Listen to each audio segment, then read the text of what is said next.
नमस्कार। मु हारी नहीं मते हरई दिया जाए डायलॉगटा कार कहले आप निश्चय मन थी ममता बानार्जी जी कि पश्चिमबंगर पूर्वतन मुख्यमंत्री से महान नेत्री पश्चिमबंग निर्वाचन में शोचनीय पराजय पर से एक कथाटा कहते जे मु हारी नहीं मते हरई दि जाए कौ उद्देश्य कहते जे इलेक्शन कमिशन ऑफ इंडिया को टार्गेट करते सेंट्रल गवर्नमेंट फोर्स को टार्गेट करते केंद्र सरकार होम मिनिस्टर को प्रधानमंत्री को समस्त से टार्गेट करते जे एमाने समस्ते मिसिकी हरई देते एक कथा तो पूर्ण हो गलानी आपण भावुवे निश्चय पूर्ण हो गलानी किंतु एमती किसी नुआ तथ्य आसी आपण जानिबा दरकार ममता बानार्जी निजस्व निर्वाचन मंडली कौन स्थिति अच्छी लोकंर पॉपुलारिटी केते अच्छी ग्रहणीयता केते अच्छी गोटे तथ्य आसी इलेक्शन कमिशन ऑफ इंडिया घोषणा कर सब निर्वाचन मंडली रे केते कौन भोटिंग हेची का फेवर रे केते जाईची कौन के केते को बूथ रे केते पाइछंदी आर गोटे सविशेष तथ्य इलेक्शन कमिशन ऑफ इंडिया देइछंदी। तो सेही क्रम रे आमे देखिबा भवानीपुर सीट जोटा कि निजस्व निर्वाचन मंडली जो तीन तीन थर निर्वाचन जीति ममता बानार्जी आथर से निजे से सीट रे शोचनीय परास्त होती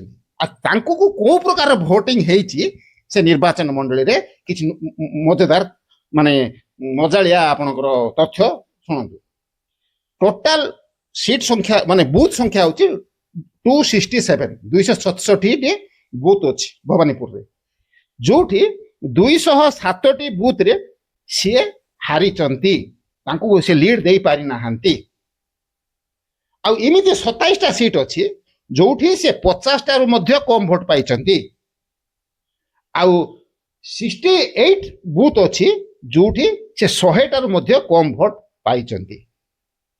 इमिति 3टा बूथ अच्छी जोठी सी ताठू मध्य कम भोट पाई माने 227 नंबर बूथ रे से 12टा भोट पाई 229 नंबर बूथ रे 14टा भोट पाई 231 नंबर बूथ रे से केवल 15टा भोट पाई एथरो आपण जानि पारुथिबे तांकर पॉपुलारिटी केते अछि आ से लोक ग्रहणीयता केते अछि खाली इटा आपण भाबुथिबे कोन शुभेंदु अधिकारी कम भोट पाई नाहंती पाई निश्चय पाई सी गोटे गोटे बूथ रे 5टा 7टा 8टा मध्य भोट माने भोट पाई शुभेंदु अधिकारी किंतु जानि रखा दरकार से को बूथ रे सीटा से बूथ गुड़ा कहूँ संपूर्ण रूपे मुस्लिम डोमिनेटेड बूथ जो कि शुभेंदु अधिकारी को 5टा 7टा 8टा भोट मिली इटा स्वाभाविक इटा बड़ कथा किसी ना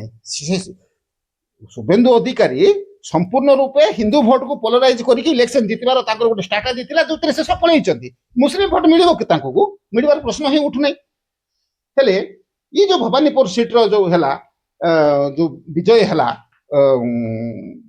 शुभेंदु अधिकारी ममता बानार्जी जो पराजय है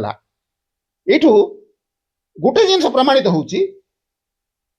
बीजेपी मत फेवर हो पारे जब हिंदू भोट को माने पोलराइज करा जाई पारिबो ताहले निर्वाचन जीतवाटा सहज हम जोटा कि विरोधी दल आज पर्यंत मुस्लिम भोट को एकत्रीकरण करी पोलराइज करी सारा देश रे इलेक्शन जितुले तार इरा कोठी ना कोठी ब्रेक होची तेणु आगामी दिन में जदि बीजेपी को निर्वाचन जीतबार अच्छी ताहले यही जो हिंदू भोट को पोलराइज करिबारे